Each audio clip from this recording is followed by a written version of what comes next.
enough time. So today we will go to the next topic, next data structure.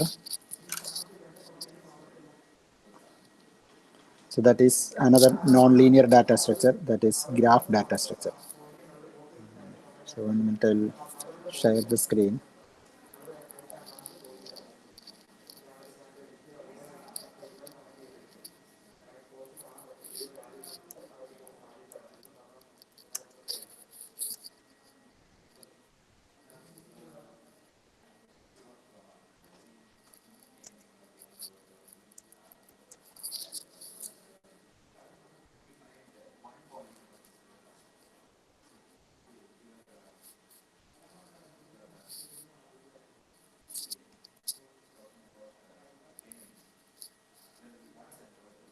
One minute, let me copy a picture.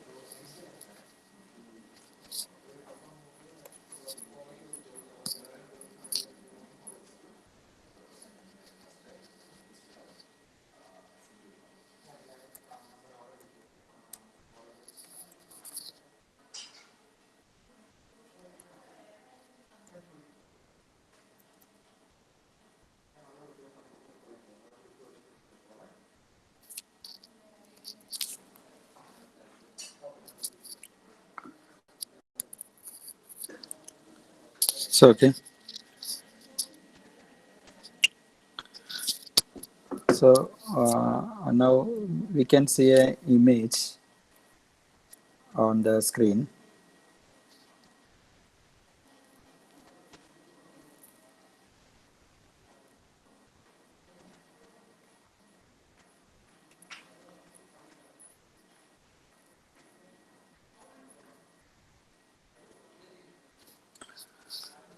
So this is known as, so actually today I'm at college as കുറച്ച് issues, network and join ചെയ്യാൻ late ആയിരുന്നു.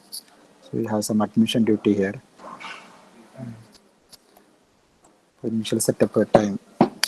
So, okay. So this image, this is called a Königsberg bridge problem. So what is the problem? Here we have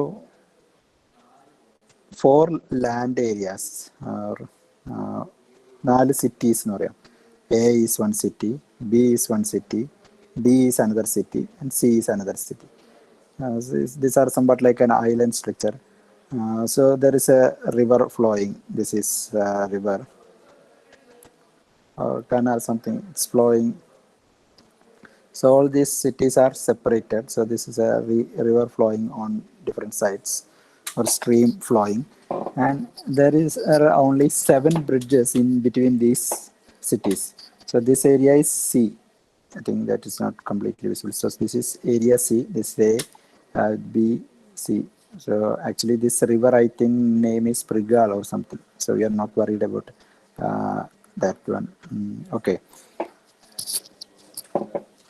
So the problem here is to have walk through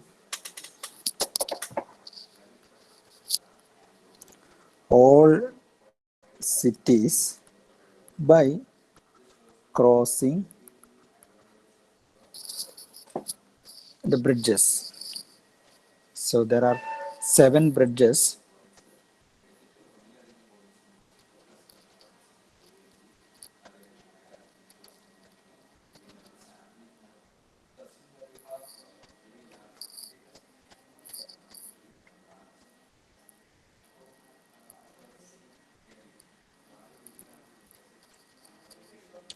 എല്ലാ ബ്രിഡ്ജുകളെയും നമ്മൾ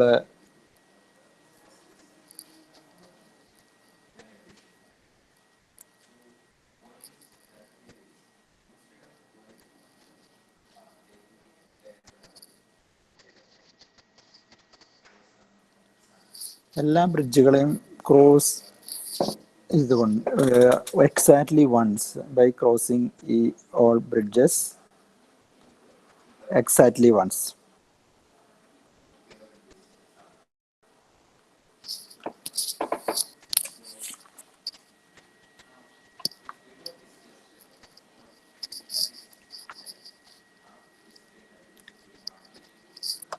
അപ്പോൾ അത് possible ആണോ എന്നുള്ളതാണ്. ഇപ്പോൾ നമ്മൾ for example എയിൽ start ചെയ്തു.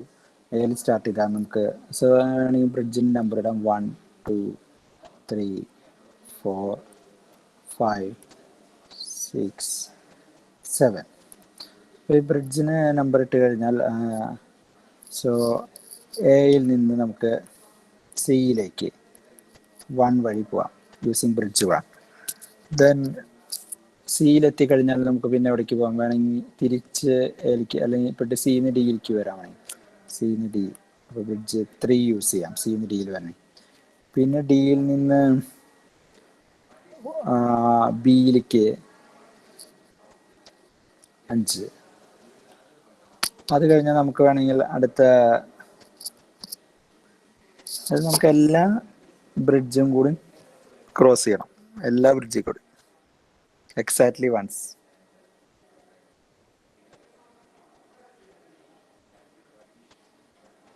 അങ്ങനെ ക്രോസ് ചെയ്ത് നമ്മൾ എയിലല്ല സ്റ്റാർട്ട് ചെയ്ത് തിരിച്ച് നമുക്ക് എയിൽ എത്താൻ പറ്റണം. അതാണ് നമ്മുടെ ഒരു പ്രോബ്ലം.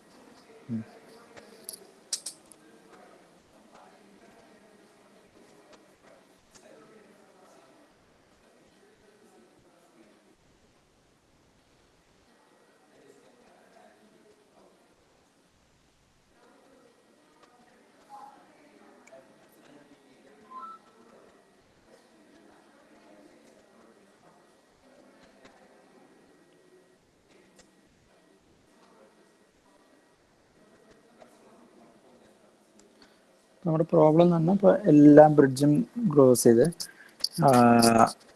അപ്പോൾ ഇനി നമ്മൾ എവിടേക്ക് പോകാം?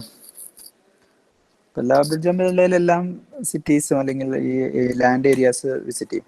അപ്പോൾ ഇപ്പോൾ 1 3 5, ഇപ്പോൾ നമ്മളിവിടെ നിൽക്കുന്നത് 5 വരെ വന്നപ്പോൾ ബിയിലാണ്. ഇനി ബിയിൽ നിന്നുള്ള അടുത്ത ബ്രിഡ്ജുകൾ 7 ഉണ്ട്, 6 ഉണ്ട്. അപ്പോൾ ബിന്ന് 7 ആയി കഴിഞ്ഞാൽ എയിൽ വരും. ഓക്കെ, ദെൻ എയിൽ നിന്ന് ഏതൊക്കെയാണ് ബ്രിഡ്ജിൽ? 1 ഉണ്ട്, 2 ഉണ്ട്, 4 ഉണ്ട്. ബട്ട് 1 ഓൾറെഡി പോയത്, നമുക്ക് 2 പോകാം. അപ്പോൾ എയിൽ നിന്ന് സിയിലേക്ക് 2 യൂസ് ചെയ്യാം. ഇനി സിയിൽ നിന്ന് പോകണമെങ്കിൽ ഒന്നുകിൽ 1 അല്ലെങ്കിൽ 2 അല്ലെങ്കിൽ 3. പക്ഷേ ആ 3 ബ്രിഡ്ജ് നമ്മൾ യൂസ് ചെയ്തതാണ്.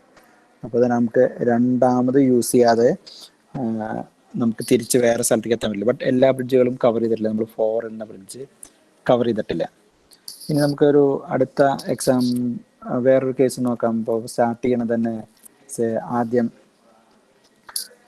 ബ്രിഡ്ജ് ഞാൻ എഴുതുന്നില്ല, ഇത് 1.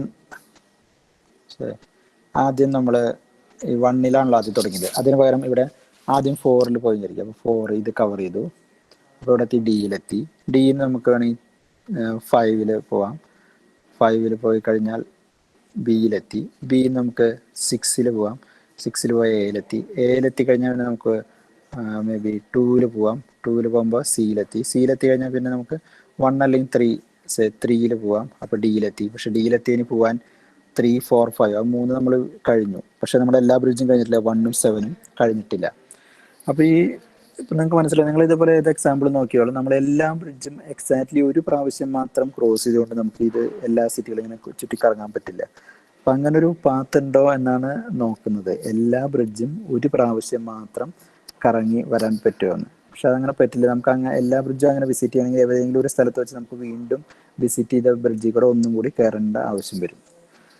ഇതൊരു വളരെ ഫേമസ് ആയിട്ടുള്ള മാത്തമാറ്റിക്കൽ പ്രോബ്ലം ആണ്, കോനിസ്ബെർഗ് ബ്രിഡ്ജ് പ്രോബ്ലം എന്ന് പറയുന്നത്.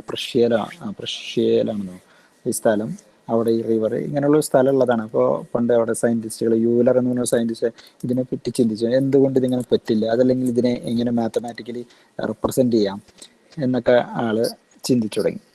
അങ്ങനെയാണ് നമ്മളൊരു പുതിയൊരു തരത്തിലുള്ള മാത്തമാറ്റിക്കൽ റെപ്രസെൻറ്റേഷൻ വന്നു.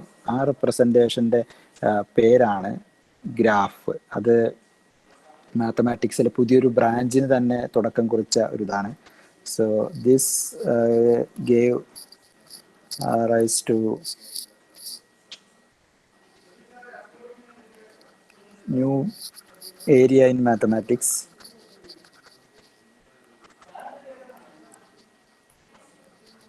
called graph theory. മാത്തമാറ്റിക്സിലാണ് ഇതായാലും വളരെ പല ബ്രാഞ്ചിലും, ഇപ്പോൾ ഇലക്ട്രിക്കലായാലും ഇലക്ട്രോണിക്സ് ആയാലും നമ്മുടെ കമ്പ്യൂട്ടർ സയൻസിലായാലും മാത്തമാറ്റിക്സിലായാലും എല്ലായിടത്തിലും വളരെയധികം ആപ്ലിക്കേഷൻ ഉള്ള ഒരു തിയറിയാണ് ഗ്രാഫ് തിയറി അല്ലെങ്കിൽ ഗ്രാഫ് എന്ന് പറഞ്ഞ കൺസെപ്റ്റ്. അപ്പോൾ അതിന് ഇടയാക്കിയ ഒരു പ്രോബ്ലമാണ് കോനിസ്ബർഗ് ബ്രിഡ്ജ് പ്രോബ്ലം എന്ന് പറയുന്നത്. ഇത് നമുക്ക് സിലബസിൽ പാട്ടുന്നില്ല, നമ്മൾ എങ്ങനെ ഇതിരിക്കുന്നു. അപ്പോൾ എന്താണ് ഈ ഗ്രാഫ് തിയറി എന്ന് പറഞ്ഞാൽ, നമുക്ക് ഈ പ്രോബ്ലത്തിന് നമുക്കൊരു ഡയഗ്രാം, വേറൊരു ഡയഗ്രാം വഴി കുറച്ചും കൂടി എളുപ്പത്തിലുള്ള ഒരു നൊട്ടേഷൻ റെപ്രസെന്റ് ചെയ്യാം.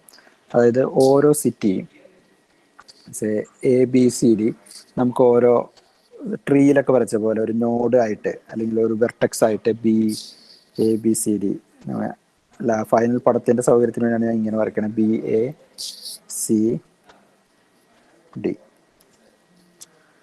ഇതാണ് നമ്മുടെ 4 സിറ്റീസ് അല്ലെങ്കിൽ 4 land areas CABD.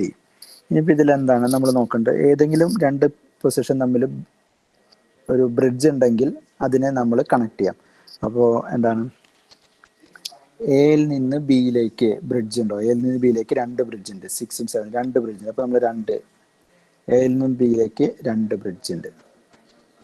Okay, then what about, പിന്നെ ഏതാണ്, എയിൽ നിന്ന് കഴിഞ്ഞു, എയിൽ നിന്ന് സിയിലേക്കും 2 ബ്രിഡ്ജ് ഉണ്ട്, എയിൽ നിന്ന് ഡിയിലേക്ക് 1 ബ്രിഡ്ജ്. അപ്പോൾ എയിൽ നിന്ന് ഡിയിലേക്ക് 1 ബ്രിഡ്ജ്, എയിൽ നിന്ന് സിയിലേക്ക് 2 ബ്രിഡ്ജ്.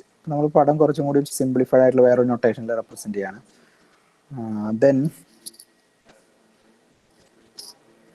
അപ്പോൾ എയിൽ നിന്നുള്ള എല്ലാ ബ്രിഡ്ജുകളും കഴിഞ്ഞു. ഇനി അടുത്ത ഏതൊക്കെ ബ്രിഡ്ജുകളാണ്, ഇപ്പോൾ എല്ലാ ബ്രിഡ്ജായ 1 2 3 4 5 2 ബ്രിഡ്ജുകൾ കൂടി ഉണ്ട്. ഇനി ബിയിൽ നിന്നുള്ള ബ്രിഡ്ജുകൾ നോക്കാം. ബിയിൽ നിന്ന് ഡിയിലേക്ക് ബ്രിഡ്ജ് ഉണ്ട്, ബിയിൽ നിന്ന് എ ഓൾറെഡി വരച്ചു കഴിഞ്ഞു, ബിയിൽ നിന്ന് ഡിയിലേക്കാണ് പിന്നെയുള്ളത്.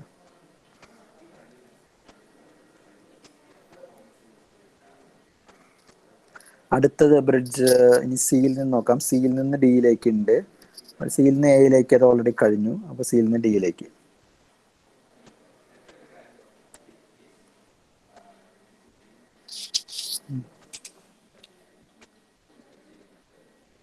അപ്പോൾ ഇങ്ങനൊരു ഫോർമാറ്റിൽ വരച്ചു കഴിഞ്ഞാൽ ഇപ്പം നമുക്ക് എല്ലാ ബ്രിഡ്ജും കവർ ചെയ്യാൻ പറ്റും, നമുക്ക് വളരെ ഈസി ആയിട്ട് നോക്കാൻ പറ്റും, ആദ്യത്തേക്കാൾ എളുപ്പത്തിൽ. ഇപ്പോൾ നമ്മൾ ഫോർ എക്സാമ്പിൾ ഇപ്പോൾ ബിയിൽ നിന്ന് സ്റ്റാർട്ട് ചെയ്യുകയാണെങ്കിൽ ഈ ബ്രിഡ്ജിൽ സ്റ്റാർട്ട് ചെയ്യണം. അപ്പോൾ ഈ ബ്രിഡ്ജ് കഴിഞ്ഞു, അത് കഴിഞ്ഞ് അതിൽ നിന്ന് ഈ ബ്രിഡ്ജിൽ പോവാം, അത് കഴിഞ്ഞ് ഈ ബ്രിഡ്ജിൽ പോവാം, അത് കഴിഞ്ഞ് ഈ ബ്രിഡ്ജിൽ പോവാം,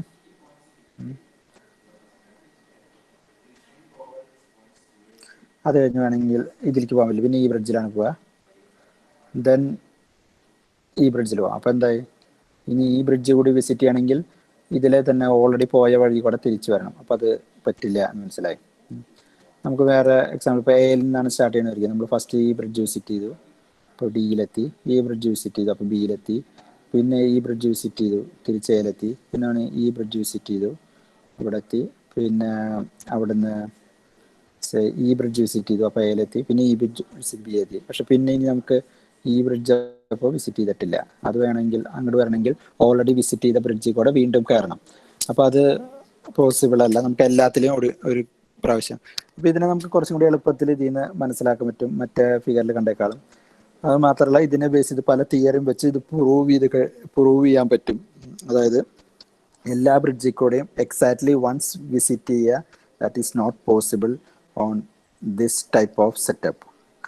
അപ്പോൾ ഇതാണ് ഒരു ഗ്രാഫിൻ്റെ ഒരു എക്സാമ്പിളാണ്. This is an example of a graph representation. This is an example of a graph. ഇതാണ് ആദ്യമായിട്ട് വന്ന ഒരു ഗ്രാഫ് കൺസെപ്റ്റ്, ലോകത്ത് തന്നെ ഫസ്റ്റ് ആയിട്ട് വന്ന graph concept based on Konigsberg bridge problem. ഈ ഗ്രാഫ് കൺസെപ്റ്റ് നമുക്ക് വളരെയധികം സ്ഥലങ്ങളിൽ ഉപയോഗങ്ങളുണ്ട്. ഫോർ എക്സാമ്പിൾ നമുക്ക് റൂട്ട് പറയാം. ഫോർ എക്സാമ്പിൾ നമ്മളിപ്പോൾ ഫോർ എക്സാമ്പിൾ ഇപ്പോൾ മൂവാറ്റുപുഴയിൽ നിന്ന് MVPA മീൻസ് മൂവാറ്റുപുഴയിൽ നിന്ന് മൂവാറ്റുപുഴ ഒരു സ്ഥലം സിറ്റിയാണ്. ഇപ്പോൾ തൊടുപുഴ ഒരു സിറ്റിയാണ്, നമ്മുടെ GC ഇടുക്കി ഒരു സ്ഥലം മൂവാറ്റുപുഴ, തൊടുപുഴ, GC ഇടുക്കി. ഇപ്പം നിങ്ങൾക്ക് എല്ലാവർക്കും അറിയുന്ന ഒരു എക്സാമ്പിൾ ആയിരിക്കും. ഭൂരിഭാഗം പേര് മൂവാറ്റുപുഴ, തൊടുപുഴ, അറ്റ്ലീസ്റ്റ് തൊടുപുഴ എന്തായാലും വരുന്നുണ്ടായിരിക്കും മിക്കവാറും.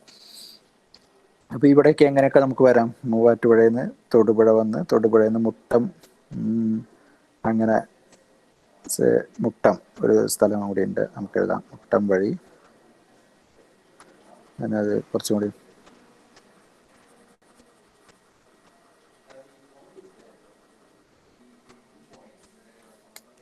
തൊടുപുഴയിൽ നിന്ന് നമുക്ക് മുട്ടം,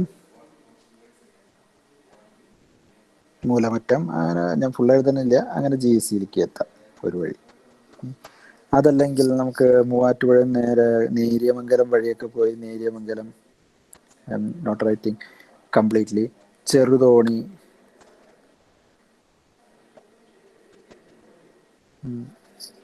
മൂവാറ്റുപുഴ നല്ല അങ്കമാലിന്ന് കോതമംഗലം, നേര്യമംഗലം അങ്ങനെ പോകാൻ.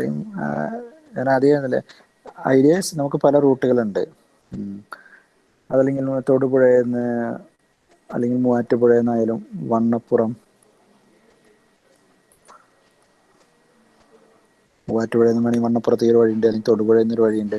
അവിടെ നിന്ന് നമുക്ക് മേ ബി ചെറുതോണിയിൽ എത്തിയിട്ട് പോവാം. അതിന് ചെറുതോണി തന്നെ വേറെ റൂട്ടുണ്ട്, 2-3 വഴികളുണ്ട്. ഓക്കെ. അതല്ലെങ്കിൽ തൊടുപുഴയിൽ നിന്ന് ഉടുമ്പന്നൂർ, ഉപ്പുകുന്ന് വ്യൂ പോയിന്റ്, ആ വഴിയൊക്കെ ഉണ്ടാവും. അതാകുമ്പോൾ നമ്മൾ ഈ മൂലമറ്റത്തിൻ്റെയും ഇടയിൽ കുളമാവിൻ്റെ അടുത്തായിട്ട് ചെല്ലും. അവിടെ നിന്ന് അപ്പോൾ ഇങ്ങനെ ഇതൊരു ഗ്രാഫിന് എക്സാമ്പിളാണ്, നമ്മൾ റൂട്ട് മാപ്സ്. അപ്പോൾ ഇതിൻ്റെ പല അഡ്വാൻറ്റേജ് എന്താ വെച്ചാൽ നമുക്ക് പെട്ടെന്ന് കണ്ടുപിടിക്കും. ഇപ്പോൾ ഓരോന്നിൻ്റെ മൂവാറ്റുപുഴയും തൊടുപുഴയ്ക്കുള്ള ഡിസ്റ്റൻസ് ഇത്ര കിലോമീറ്ററാണെന്ന് ഇവിടെ അറിയാം, ഇവിടെ ഇത്ര കിലോമീറ്റർ ഇത്. അപ്പോൾ നമുക്ക് ഇതിൽ ഏതാണ് എളുപ്പവഴി എന്നൊക്കെ നമുക്ക് ഇതിൽ കൂടെ ഓരോ പാത്തി കൂടെ പോയി നോക്കിയാൽ നമുക്ക് മനസ്സിലാവും. അപ്പോൾ ഇതൊരു ഗ്രാഫ്, ഇപ്പോൾ ആദ്യം കാണിച്ച പോലുള്ള ഒരു റെപ്രസെൻറ്റേഷനാണ്, ഗ്രാഫ് വെച്ച് റെപ്രസെൻ്റ് ചെയ്യുന്നു. ഇത് വളരെ അഡ്വാൻറ്റേജ് ആണ്. ഇനി ഇതെല്ലാം വേറെ ആപ്ലിക്കേഷൻ പറയുകയാണെങ്കിൽ അടുത്ത ആപ്ലിക്കേഷൻ ഇപ്പോൾ ഫേസ്ബുക്കിൽ നമുക്ക് എന്താണ്, ഇപ്പോൾ നമുക്കൊരു പ്രൊഫൈൽ ഉണ്ട്, ഇപ്പോൾ മൈ പ്രൊഫൈൽ,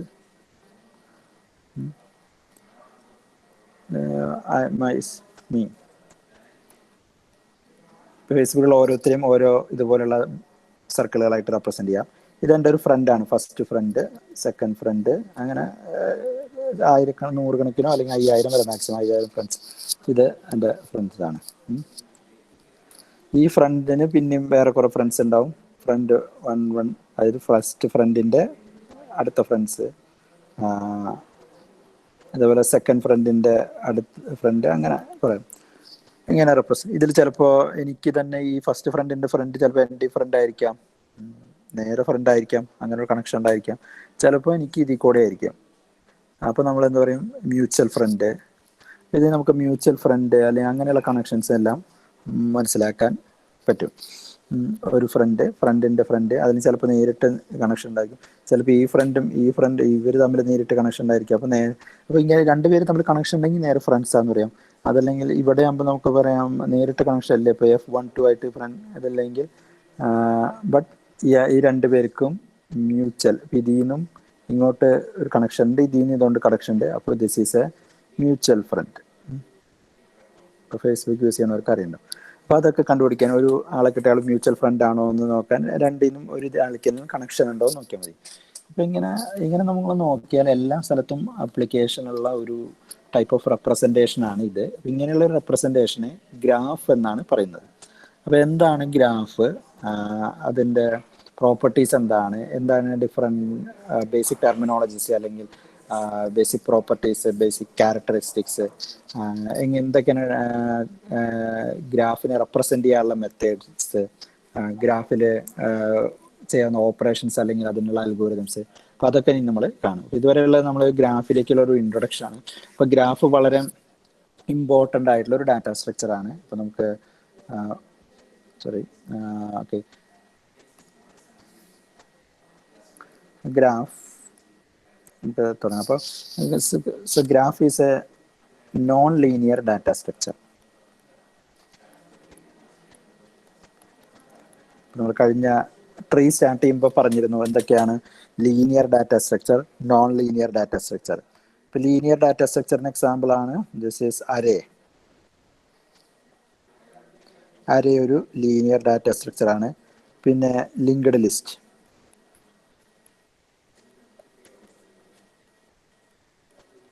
ഇവിടെ കണക്ഷൻ ഇല്ല. Linked list. Linked list is also linear data structure.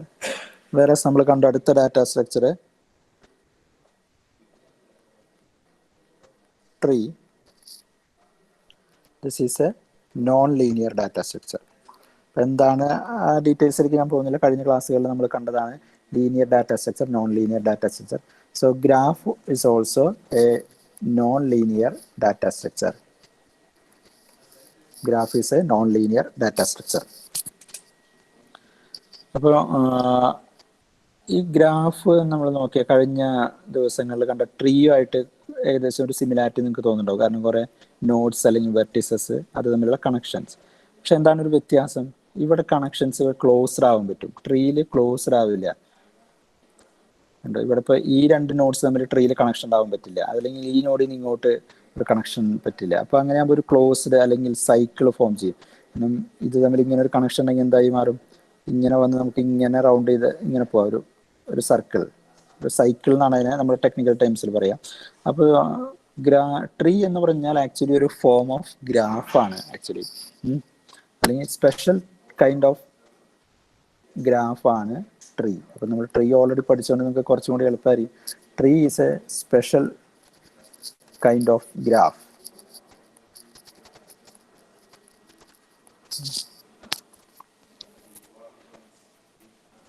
അതായത് ഗ്രാഫില് റെസ്ട്രിക്ഷൻസ് കുറവാണ്. In graph relationships are less restricted.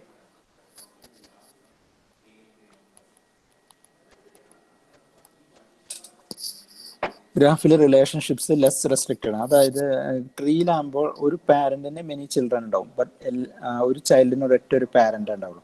But നമ്മൾ ഗ്രാഫ് ടെർമിനോളജിയിൽ വരുമ്പോൾ we will not use parent and child. But ഇവിടെ നമ്മൾ മനസ്സിലാക്കാൻ പറ്റും, അതായത് ഒരു നോഡിൽ നിന്ന് മറ്റു നോഡിലേക്ക് ഉള്ള കണക്ഷൻ. ഇപ്പോൾ ട്രീ ആകുമ്പോൾ ട്രീ ഫോളോസ് 1:n റിലേഷൻഷിപ്പ്.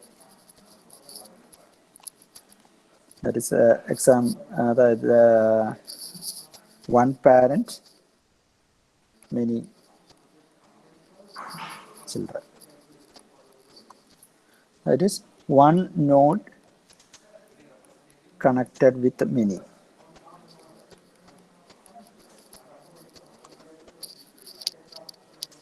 അതായത് ഈ structure one node connected with many. Parent, അത് വൺ പാരന്റ്. അതേസമയം ഇതൊരു ഗ്രാഫ് തന്നെയാണ്, ബട്ട് ഗ്രാഫിനുള്ള ഒരു എക്സ്ട്രാ പ്രോപ്പർട്ടി, എല്ലാ ഗ്രാഫിനും കൂടി ബേസ് നമ്മൾ പോകുമ്പോൾ ഗ്രാഫിനുള്ളൊരു extra property, graph follows m:n. അത് മെനി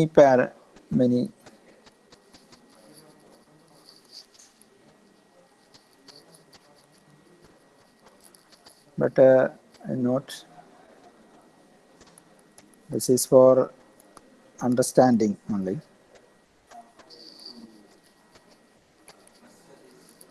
അതായത് ഈ പാരന്റ് ചൈൽഡ് എന്നുള്ളത് നമ്മൾ ഗ്രാഫിൽ അങ്ങനെ ആ പേര് യൂസ് ചെയ്യുന്നില്ല. അതായത് ഫോർ എക്സാമ്പിൾ ഇപ്പോൾ ഈ നോഡിനെ സംബന്ധിച്ച് സാധാരണ ഒരു ട്രീ ആണെങ്കിൽ ഇങ്ങനെ മാത്രമേ പോസിബിൾ. ട്രീ ഒരു ഗ്രാഫാണ്, ഞാൻ ഓൾറെഡി പറഞ്ഞു, എല്ലാ ട്രീസും ഗ്രാഫാണ്. കാരണം tree is A restricted form of graph. So ഒരു ട്രീ ആകുമ്പോൾ ഇങ്ങനെയാണ്. ബട്ട് ഒരു ഗ്രാഫ് ആണെങ്കിൽ ഇതും ഒരു ഗ്രാഫാണ്. ഇപ്പം നമുക്ക് എക്സാക്ട്ലി പറയാനുണ്ടോ ആ ഒരു റിലേഷൻഷിപ്പ് പറയാം, ഇതിന് ഒരു പാരന്റ് രണ്ട് ചൈൽഡ്. ബട്ട് ഇതും എന്താ, നമുക്ക് ഇതിനെയും പാരന്റ് ആയിട്ട് പറയാം, ഇതിന്റെ പാരന്റ് ഇതിനുമായിട്ട് പറയാം, അല്ലെങ്കിൽ ചൈൽഡ് എന്നുള്ള റിലേഷൻ വെച്ചാൽ ഇങ്ങനെ. നമുക്ക് എക്സാക്ട്ലി ട്രീ പോലെ പറയാൻ പറ്റില്ല. ഇപ്പോൾ ഇതിപ്പോൾ 1 ആണെങ്കിൽ 2, 3. ഇപ്പോൾ 1ന്റെ ചൈൽഡ് ആരൊക്കെയാണ്? 2, 3 എന്ന് വേണമെങ്കിൽ പറയാം. അതേസമയം ഇപ്പോൾ 2ന്റെ പാരന്റ് ആരാണെന്ന് ചോദിച്ചാൽ ഇവിടെ 1ഉം പാരന്റ് ആണെന്ന് പറയുകയാണെങ്കിൽ 3, അല്ലെങ്കിൽ തിരിച്ചാണെങ്കിൽ ചൈൽഡ് രണ്ട് രീതിയിലും പറയാം. അപ്പോൾ that is possible. m:n relationship possible ആണ് ഗ്രാഫിൽ. അതേസമയം ട്രീയിൽ നോർമലി 1:, ഒരു ഡയറക്ഷനിലാണ് നമ്മൾ ആ റിലേഷൻഷിപ്പ് ട്രീയിൽ പറയുക. ഗ്രാഫിൽ പക്ഷേ രണ്ട് ഡയറക്ഷനിലും വേണമെങ്കിൽ പറയാം, ഡയറക്ഷനായിട്ട് പറയുന്നുണ്ട് നമ്മൾ കാണും. അപ്പോൾ ഗ്രാഫിലുള്ളത് ഞാൻ പാരന്റ് ചൈൽഡ്ഹുഡ് നിന്ന് ഡിലീറ്റ് ചെയ്യാം, കാരണം അതല്ലെങ്കിൽ നിങ്ങൾ ചിലപ്പോൾ ഗ്രാഫിലും ചിൽഡ്രൻ എന്നുള്ള കൺസെപ്റ്റ് യൂസ് ചെയ്യും. അതിൽ ഞാൻ ഫൈനലി എക്സ്പോർട്ട് ചെയ്യുമ്പോൾ അതിനെ ഇതിനെ കളയാൻ വേണ്ടിയിട്ടാണ് ഇപ്പോൾ ഡിലീറ്റ് ചെയ്യണം. ഓക്കെ, ഇത് മനസ്സിലാക്കുമ്പോൾ graph follows m:n, whereas tree follows 1:n, 1 to many അല്ലെങ്കിൽ many to many, അതാണ് ടേംസ്.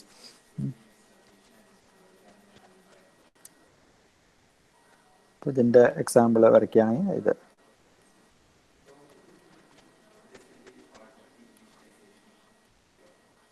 ഇതൊരു ഗ്രാഫ്. മറ്റേതും രണ്ടും ട്രീയും ഗ്രാഫാണ്. ഞാൻ വീണ്ടും പറയാണ്, tree is a special kind of graph അല്ലെങ്കിൽ റെസ്ട്രിക്റ്റഡ് കൈൻഡ് ഓഫ് ഗ്രാഫാണ്. അപ്പം ഗ്രാഫ് സ്ട്രക്ചേഴ്സ് നമ്മൾ ഓൾറെഡി പറഞ്ഞു. Graph structures can be seen in many places in real world.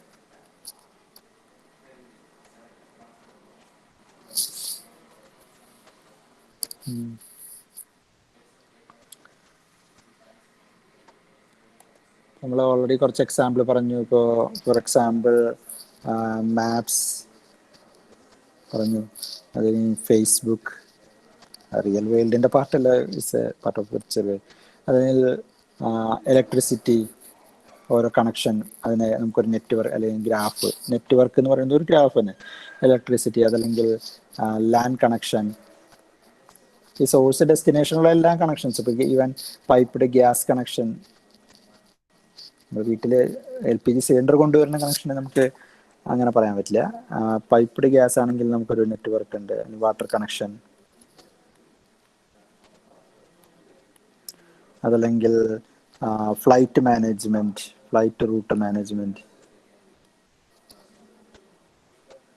ഓരോ ഫ്ലൈറ്റുകളും എയർപോർട്ടുകളും അത് ഫ്ലൈ ചെയ്യുന്നതും മറ്റേ ടൈമിൽ ഫ്ലൈറ്റുകൾ എവിടേക്കാണെന്ന് കാണുന്നത്. അപ്പോൾ ഓരോ ഫ്ലൈറ്റ് ഇപ്പോൾ എവിടേക്കാണ്, അതൊക്കെ അങ്ങനെ പല എല്ലാ എക്സാമ്പിളുകളും പറയാം.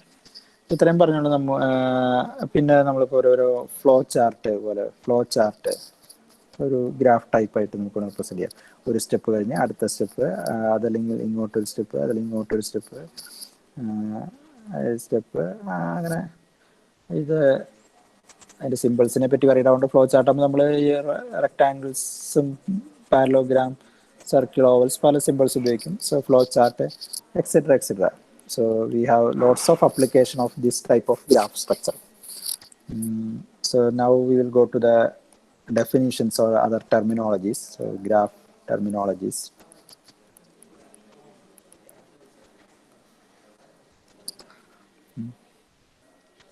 ഇപ്പോൾ ഗ്രാഫിലുള്ളത് എന്തൊക്കെയാണ്? ഗ്രാഫിൽ ഇപ്പോൾ ട്രീയിൽ കണ്ട പോലെ തന്നെ നമ്മൾ രണ്ട് കാര്യങ്ങളാണ് ഗ്രാഫിലും കാണുന്നത്. ഒന്ന് ഈ വെർട്ടിസസ്, ഇതിന് വെർട്ടിസസ് അല്ലെങ്കിൽ നോഡ്സ് എന്ന് പറയും. പിന്നെ കണക്ഷനും, ഓരോ വെർട്ടിസസും അതിൻ്റെ കണക്ഷനും. ഇപ്പോൾ graph has two things. A graph, so normally A ഗ്രാഫിനെ നമ്മൾ G എന്ന ലെറ്റർ കൊണ്ട് റെപ്രസെൻറ്റ് ചെയ്യാം. A graph G consist of two sets.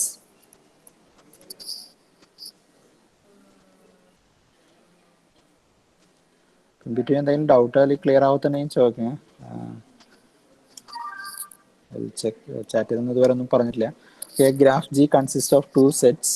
One, എനിക്ക് ഇവിടെ ഒരു കറക്റ്റ് പൊസിഷനിലല്ല ഇത് വയ്ക്കാൻ പറ്റുന്നത്, കാരണം എഴുതാനൊരു ഇടയ്ക്കൊരു ഇൻകൺവീനിയൻസ് ഉണ്ട്. ഓക്കെ, വൺ എന്തൊക്കെയാണ്? ഒന്ന്, A set V called set of all vertices. Nodes എന്ന് പറയും, ബട്ട് കോമൺലി നമ്മൾ യൂസ് ചെയ്യുന്നത് വെർട്ടിസ് അല്ലെങ്കിൽ വെർട്ടക്സ്. സിംഗുലർ ആയിട്ട് പറയുമ്പോൾ വെർട്ടക്സ്, പ്ലൂറൽ ആയിട്ട് പറയുമ്പോൾ വെർട്ടിസസ്.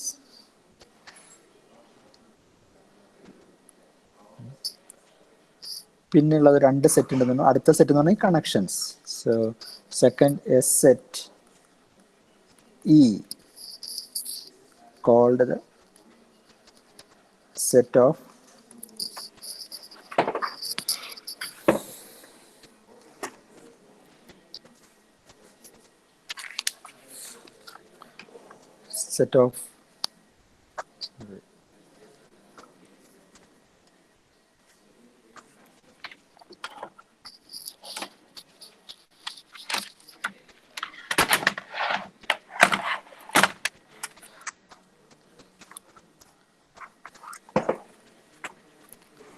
ഒരു ഓറിയന്റേഷൻ ശരിയാക്കേണ്ട എഴുതാൻ ഒരു സെറ്റ് ഓഫ് ഓൾ എഡ്ജസ്.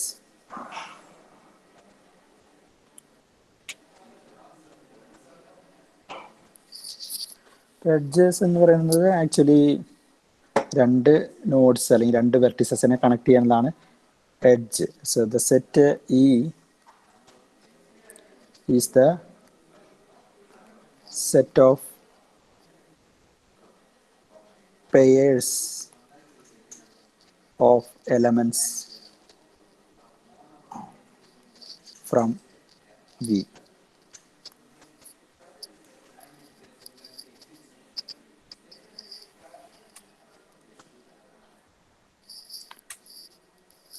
ഇപ്പോൾ ഗ്രാഫ് എന്ന് പറയുന്നത് ഫോർ എക്സാമ്പിൾ ഒരു ഗ്രാഫ് ജി എന്ന് പറയുന്നത്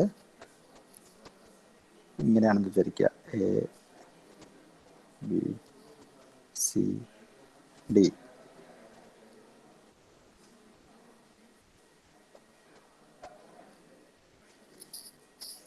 ഇതൊരു ഗ്രാഫാണ്. അപ്പോൾ ഇതിലെന്താണ് വി എന്ന് പറയുന്നത് സെറ്റ് ഓഫ് ഓൾ വെർട്ടിസസ്. ഏതൊക്കെയാണ് Virtus? A B C D. And what about E? E is set of all edges. അപ്പോൾ എഡ്ജ് എന്ന് പറയുന്നത് ഈ വെർട്ടെക്സുകൾ തമ്മിലുള്ള പെയർ ആയിരിക്കും, ഒരു ഓർഡേഡ് പെയർ ആയിരിക്കും. ഇപ്പോൾ എയിൽ നിന്ന് ബിയിലേക്ക് എഡ്ജ് ഉണ്ട്. സോ എയും ബിയും തമ്മിൽ എഡ്ജ് ഉണ്ട് കാണിക്കാൻ എ ബി. ദെൻ അടുത്തത് എയും സിയും എ സി. ദെൻ ബിയും സിയും ബി സി, ബിയും ഡിയും. 4 എഡ്ജുകളാണ് ഇതിലുള്ളത്. ഇപ്പോൾ 4 ആയി. ഇതിൽ പ്രത്യേകിച്ച് ഡയറക്ഷൻ എന്ന് പറയാൻ എ ബിക്ക് പകരം ബി എ എന്ന് എഴുതിയാലും ഓക്കെയാണ്. So A B it is an undirected, there is no direction. A C B C ഇതാണ് പറഞ്ഞത്. അപ്പോൾ ഒരു ഗ്രാഫിനെ റെപ്രസെൻറ്റ് ചെയ്യാൻ നമ്മൾ it consist of a set V called set of all vertices. So ഇതാണിത്. Set E called the set of all edges. The set E is the set of pairs of elements. ഇതിൽ A ബിയിലുള്ള എലമെന്റ്സിന്റെ pairs ആയിരിക്കും ഇയിലുണ്ടാവുക. കാരണം edge എന്ന് പറയുന്നത് രണ്ട് വെർട്ടെക്സ് തമ്മിലുള്ള കണക്ഷനെയാണ് നമ്മൾ എഡ്ജ് എന്ന് പറയുന്നത്. സോ ഓക്കെ, ആ ഡെഫിനിഷൻ ക്ലിയർ ആയിട്ടുണ്ടായിരിക്കും. ഓക്കെ, ഇനി നമുക്ക് ടൈപ്സ് ഓഫ് ഗ്രാഫ്സും അതർ ഇതും പറയാം. അടുത്തത് digraph or directed graph.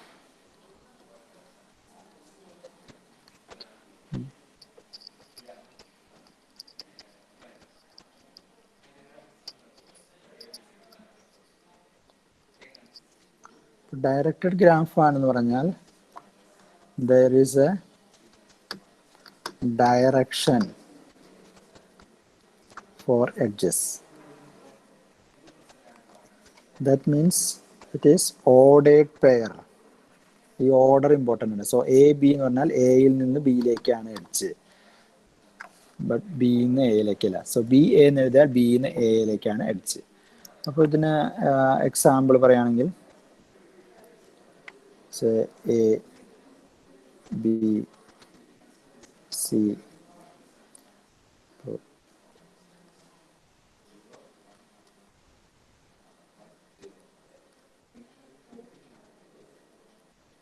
ഇതിലേതൊക്കെയാണ് vertices?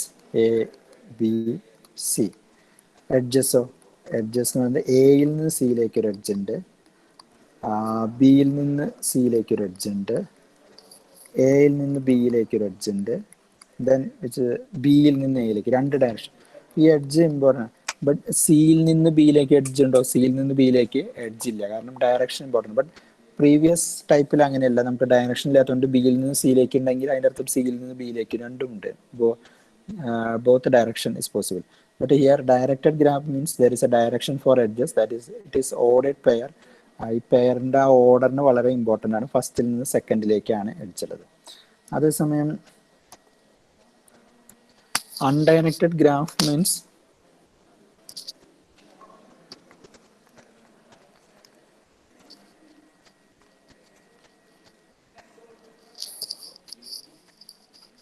unordered pair.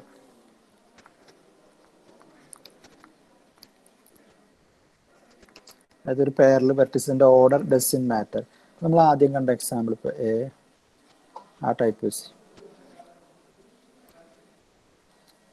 ഇപ്പൊ എയിൽ നിന്ന് ബിയിലേക്ക് ഉണ്ട്, നമുക്ക് ബിയിൽ നിന്ന് എയിലേക്ക് ഉണ്ടെന്ന് പറഞ്ഞാൽ രണ്ടും സെയിം തന്നെയാണ്. ഇപ്പൊ എ ബി എന്ന് പറഞ്ഞാലും or B A,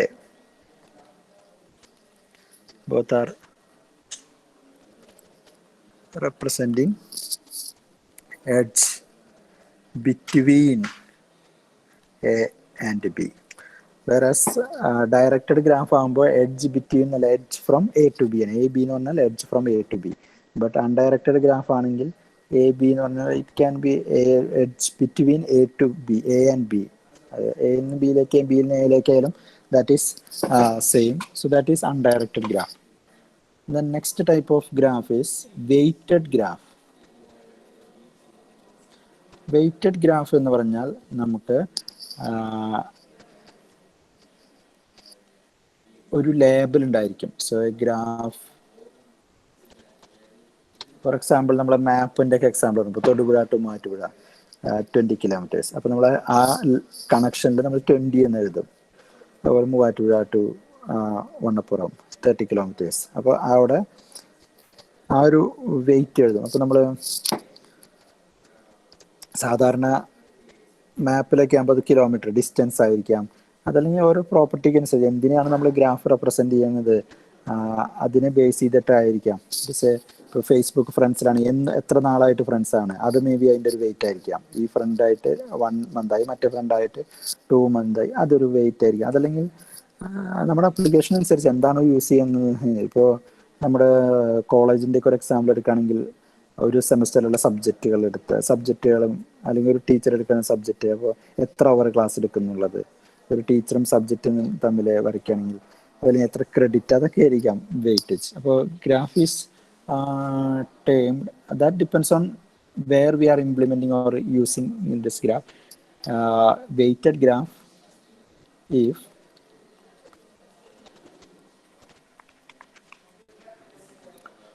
all the edges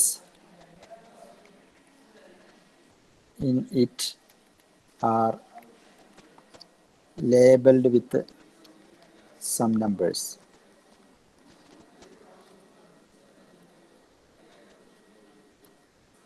Say for example, നമുക്കൊരു ഗ്രാഫ് ഉണ്ട്.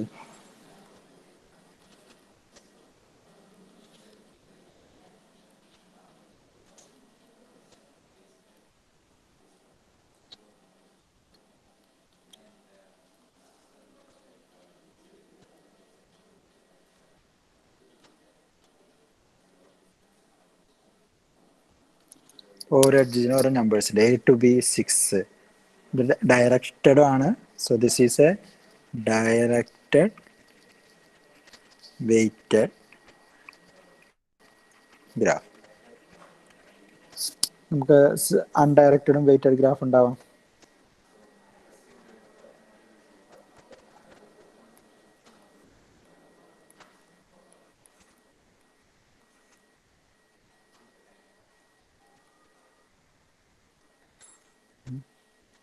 This is an example of undirected graph. അപ്പോൾ അത് വെയിറ്റും കൂടി വേണമെങ്കിൽ നമുക്ക് ഈ വെയിറ്റിനനുസരിച്ച് ഈ എഡ്ജിൻ്റെ ലെങ്ത് വേണമെന്നൊന്നുമില്ല കേട്ടോ. ഇത് മാപ്പ് വരയ്ക്കുന്ന പോലെയല്ല. Some people may have doubt. So this is 10 but this is 5. ഈ 5ൻ്റെ ലൈനാണല്ലോ ബിഗർ, ഇത് ചെറുതാണല്ലോ. There is no such relation. Undirected weighted graph. ഇതിനെ നമുക്ക് റെപ്രസെൻ്റ് ചെയ്യണമെങ്കിൽ സോ എക്സാമ്പിൾ ഓഫ് എഡ്ജ്, നമുക്ക് ഒരു പെയർ വരെ 3 ട്രിപ്ലെറ്റ്സ് വേണ്ടി വരും. So here A, B, then 6. From A to B, then what is weight 6. ഞാനിപ്പോൾ എല്ലാ എഡ്ജുകളും എഴുതണില്ല. വേറെ എക്സാമ്പിൾ പറയുമ്പോൾ C, B to C.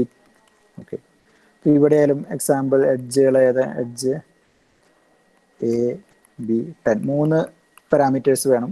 Source എവിടെ നിന്നാണ് സ്റ്റാർട്ട് ചെയ്യുന്നത്, എവിടെയാണ് എൻഡ് ചെയ്യുന്നത്, എത്രയാണ് അതിൻ്റെ വെയിറ്റ്. ഓക്കെ, ഇതാണ് വെയിറ്റഡ് ഗ്രാഫ്. ഇനി അടുത്തൊരു ടൈം നമുക്ക് അറിഞ്ഞിരിക്കേണ്ടതാണ് അഡ്ജസൻറ്റ് വെർട്ടിസസ്.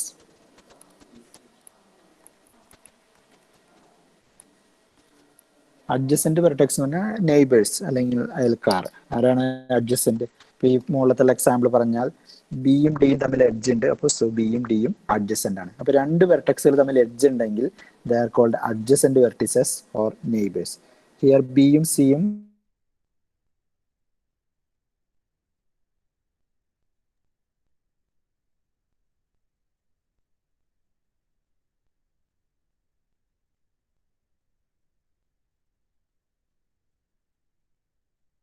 നെയ്ബേഴ്സ് ആണ്, അഡ്ജസെന്റ് ആണ്, കാരണം there is an edge between B to C. What about A and C? They are not adjacent. Reason is there is no edge between A to C. So they are not adjacent. So a vertex VI is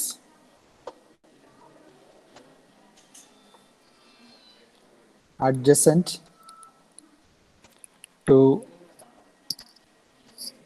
അല്ലെങ്കിൽ adjacent വേറൊരു പേരും കൂടി ഞാൻ പറയുന്നു, that is neighbour, അയൽക്കാർ. Neighbour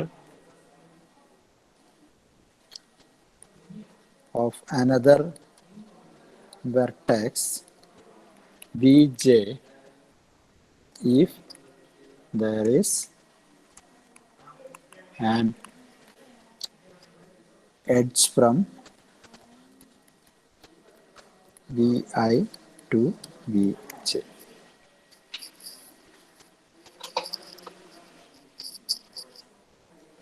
അതാണ് adjacent vertex. Next term,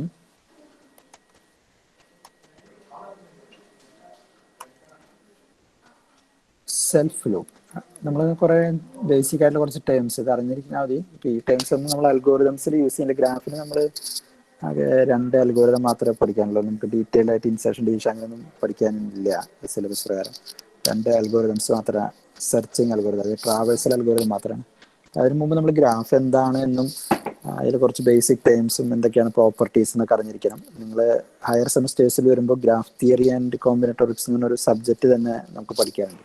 അങ്ങനെ കൂടുതൽ ഡീറ്റെയിൽസ് എനിക്ക് തോന്നുന്നു നിങ്ങളുടെ സിലബസിൽ ഉണ്ടെന്ന്. ഇപ്പോൾ ഓൾറെഡി ഒരു സീനിയർ സിലബസിലൊക്കെ ഉണ്ട്, 5th സെം 7th സെമ്മിലായിട്ടൊക്കെ ഗ്രാഫ് തിയറി എന്നൊരു സബ്ജക്റ്റ് പുതിയ സിലബസിലാണ് ഉണ്ടായിരിക്കുന്നതായിരിക്കും. ഞാൻ എക്സാക്ട്ലി നോക്കിയില്ല, ബട്ട് ഉണ്ടാവാൻ സാധ്യതയുണ്ട്. കാരണം വളരെ ഇമ്പോർട്ടൻ്റ് ആയിട്ടുള്ള ഒരു ഏരിയ ആണ് ഗ്രാഫ് തിയറി.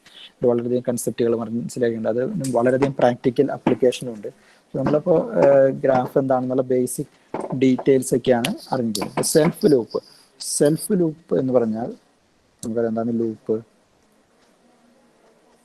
ഒരു ഇതിലേക്ക് തന്നെ റിപ്പീറ്റ് ചെയ്ത് പറഞ്ഞാൽ self loop.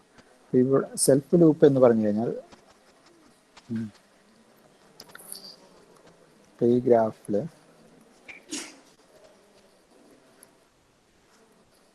A B C, ഇതിലിപ്പോൾ എയിൽ നിന്ന് എയിലേക്ക് തന്നെ ഒരു എഡ്ജ് ഉണ്ട് എന്ന് വയ്ക്കുക.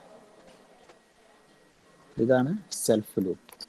കാരണം എഡ്ജിന്റെ സ്റ്റാർട്ടിങ് പോയിന്റും എൻഡിങ് പോയിന്റും സെയിം ആണ്. അതായത് source and destination is same. So that is self loop. So if there is an edge whose starting and ending vertices are same, അതാണ് self loop. Now next is parallel edges. അപ്പോൾ parallel edge എന്തായിരിക്കും? Parallel edge എന്ന് പറഞ്ഞാൽ ഒരു സോഴ്സും ഒരു destination അല്ലെങ്കിൽ starting and ending വെർട്ടെക്സിൻ്റെ ഇടയിൽ ഒന്നിലധികം എഡ്ജസ് ഉണ്ടാവും. ഇപ്പോൾ for example A B C E. നമ്മൾ ഫസ്റ്റ് ഇപ്പോൾ ആദ്യം നമ്മൾ തുടങ്ങിയ കോനിസ്ബർഗ് പ്രോബ്ലത്തിലേക്ക് പോയി കഴിഞ്ഞാൽ അതിനെ നമ്മളൊരു ഗ്രാഫായിട്ട് റെപ്രസെന്റ് ചെയ്യാന്ന് പറഞ്ഞു. ഇവിടെ കണ്ടില്ലേ, ബിയും എയും തമ്മിൽ 2 എഡ്ജുകളുണ്ട്. ബിയും എയും തമ്മിൽ ഒന്നിൽ കൂടുതൽ എഡ്ജുള്ളത്. അപ്പോൾ ആ എഡ്ജസിനെയാണ് നമ്മൾ പാരലൽ എഡ്ജ് എന്ന് പറയുന്നത്. അപ്പോൾ ഇവിടെ this is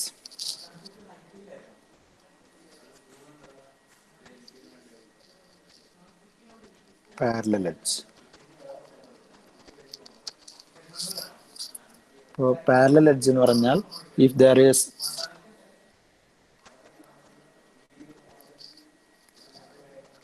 more than one edge between same pair of vertices.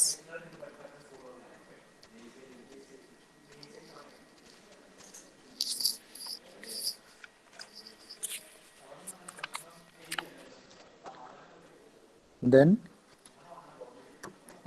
they are called